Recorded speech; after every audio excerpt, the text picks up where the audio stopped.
Ganyan talaga yung mindset ng mga artists. Yeah. Kaya nga, hindi ko gets.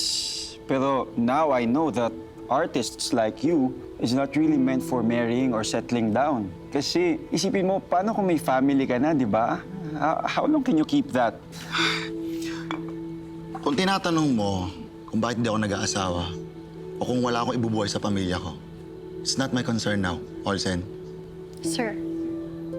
Sir Olsen. Sorry. Akala ko kasi informal na eh. Medyo kawalan na kasi yung mga tanungan eh. Bro, chill ka lang. I'm just getting to know you, okay? I'm just bored. Nakaka-boring naman talaga maging accountant. Excuse me? Ako lang yun ah. Perspective ko lang na boring siya. Ako lang yun.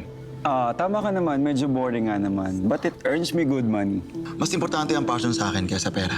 Suits you. Bro, may problema ba tayo?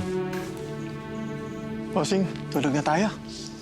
Oo nga pala, hindi mo pa nasasabi sa akin yung mga pangalan ng mga dati mong exes.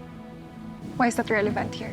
Kilala mo lahat ng exes ko. And siguro naman, ngayong ikakasal tayo, baka pwedeng malaman ko na yung mga ex mo. Hindi na importante kung sino sila. Ikaw, Eric? Olsen, shut up.